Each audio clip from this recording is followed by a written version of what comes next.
Good morning, good afternoon, good evening, my dear family. Welcome, welcome, welcome to the Mental House with me, your host, Khadija. Um, let's see. You know, I'm really disturbed, family, and whatever side of the diaspora that you may be on, what I'm about to talk about is nothing new, is nothing. Um, it's just nothing remotely new. It's just the way that we handle it um, has got to stop. I'm getting tired, sick and tired of people normalizing sexual abuse, incest for all of us, whether we have been victims or perpetrators. Um, this is something that has to be addressed not only on the front when it goes to the court, but none of this stuff happens in a vacuum. So it pretty much needs to be discussed in our families of origin. It needs to be attacked in our families of origin. And quite frankly, y'all, that's where the ball is being dropped at in our families of origin. Before I get into this whole Nikki thing with Nikki Minaj and her brother, because I waited a little while before I made this video, because I was hoping that with all the young girls that she has following her, um, this stuff doesn't happen in a vacuum. And her family, I feel comfortable in saying that her family was aware of his proclivities. If he hasn't done anything to somebody in their family itself. The thing about it is, I have a serious problem with her lack of compassion, in my opinion, for the victims, uh, whether they were the victims that of her brother or were incest and sexual abuse of children all over the world. For her not to even make a comment, but to so willingly post a bail for her brother, who now has a convicted pedophile, I find very disgusting. I find very distasteful. And to top it all off, that cover that she did for Paper Magazine lets me further know that her ass has been damaged by whatever happened in that household with them, from Jelani or whatever his damn name is to Nikki. And because she didn't say anything about it, I know that I'm going to hurt some feelings. But at this point, I really don't care, because I'm about children being ruined. Because when you ruin a girl or a boy and you have them having sex too early, you really set them up for a life that is really, basically, the only way I can describe it is fucked up. From the rage episodes to the unsettling of the spirit to the drug abuse, overeating, trust issues, just all the isms and schisms that you put on somebody when you do something to them that they nor asked for or was not ready for. And because of that, I just I want to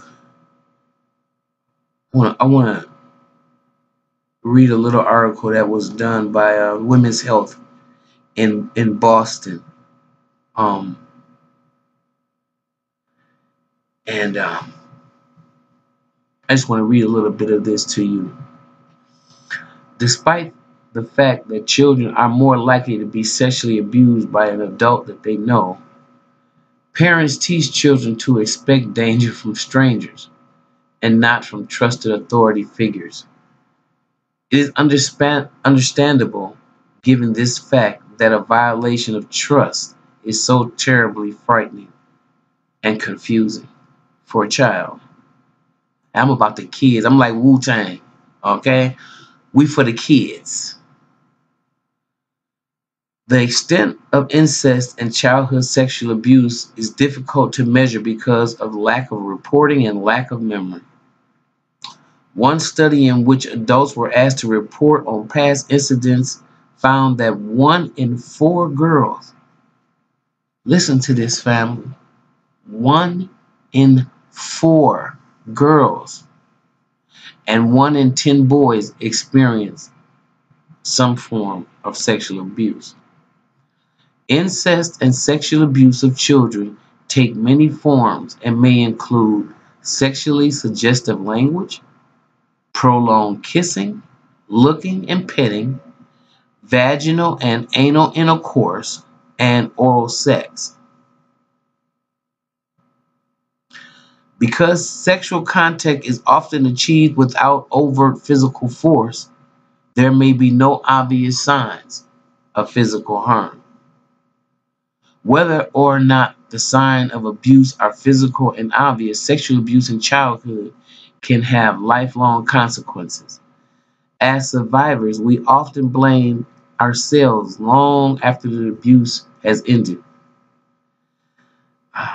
We blame ourselves for not saying no, for not fighting back, for telling or not telling, for having been seductive, or for having trusted the abuser. Often there is no one to confirm that someone treated us cruelly and that this abuse was devastating. It was just devastating to us.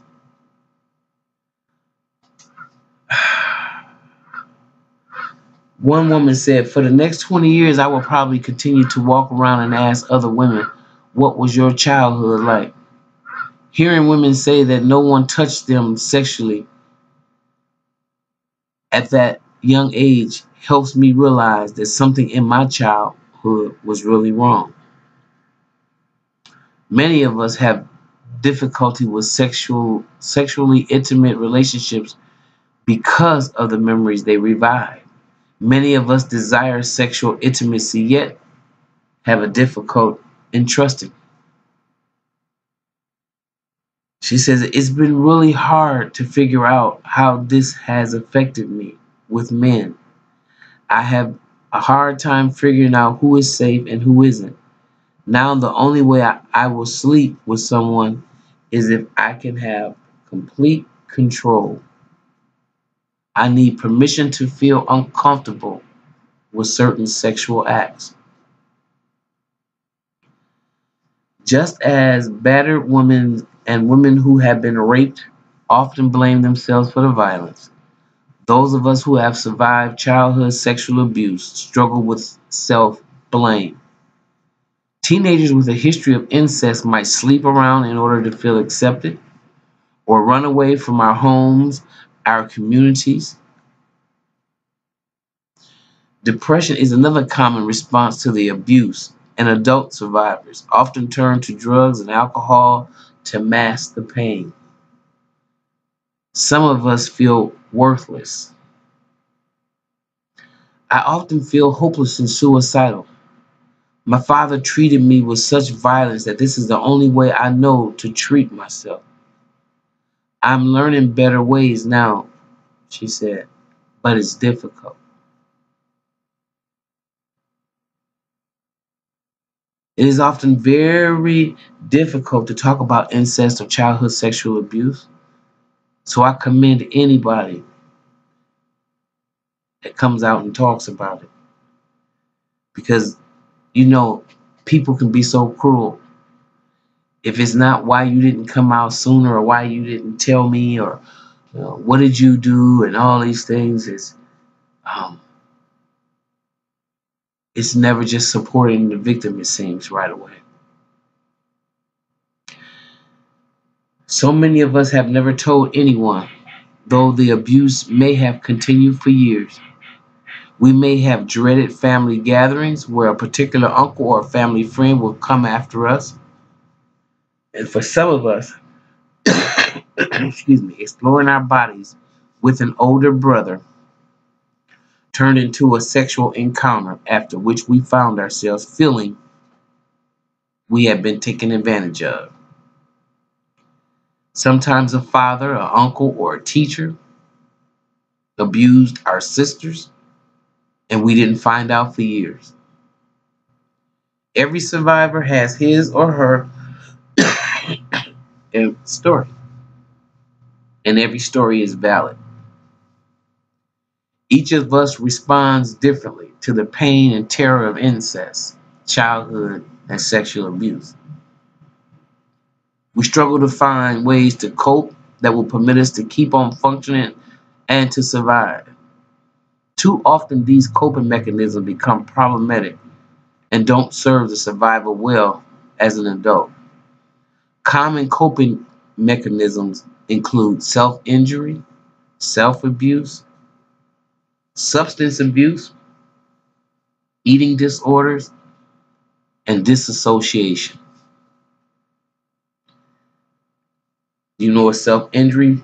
Self-injury, much more common among women than men. It occurs when we consciously hurt ourselves. For example, cutting, hitting, or burning ourselves. Because of the shame surrounding self-injury, women often keep this problem secret and do not reach out for support from others. Although self-injury is not usually done with the intent of suicide, it is a coping mechanism that, although understandable, can be very seriously harmful to us. There may be many reasons why we injure ourselves. Some self-injured acts to block out our emotional pain caused by childhood abuse. Many of us say that the physical pain evoked by self-injury diminishes intense emotional pain. Self-injury can also be a way of expressing the anger and the strong fucking emotions that were forbidden to us. Self-injury can begin as a way to replay an abusive experience in order to regain control of the situation emotionally. When there's substance abuse, many women who were sexually abused during childhood find that we have no outlet for the feelings associated with the trauma of sexual abuse. We may turn to alcohol or drugs to help us cope with the strong feelings of terror, grief, and anger. After prolonged use of drugs and alcohol, we may find ourselves addicted now and need help for a substance abuse problem, when there was sexual abuse at the root of it all along. Those of us who enter treatment programs often find that our feelings are related to the sexual abuse, and they come up when we stop relying on the substance.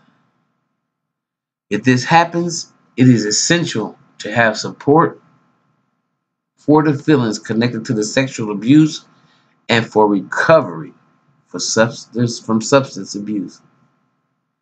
In recognition of the fact that so many women in substance abuse treatment programs are survivors of childhood sexual abuse, treatment programs are beginning to work with rape crisis centers and other experts on sexual assault to ensure that this special support is provided.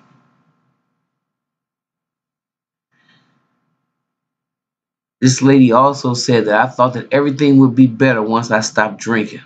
But now I have nightmares about the abuse I went through as a child. It makes it harder to keep my promise to myself to stay sober. You may have an eating disorder. Problems with eating can develop in the wake of sexual abuse. These may take several forms, including bulimia, anorexia, and compulsive overeating. Each of these may serve as a different coping mechanism and may itself become a problem. And last but not least, disassociation. Many survivors are familiar with disassociation. This is a process that produces an alteration in a person's thoughts, feelings, or actions so that for a period of time, certain information is not associated or integrated with the other information. A continuum of sorts, disassociation occurs when a child leaves his or her body and goes to the ceiling during the abuse. It can sometimes happen, it can continue after the abuse. We may have trouble concentrating, experience detachments from ourselves, have dramatic mood shifts, and or develop several distinctive personalities.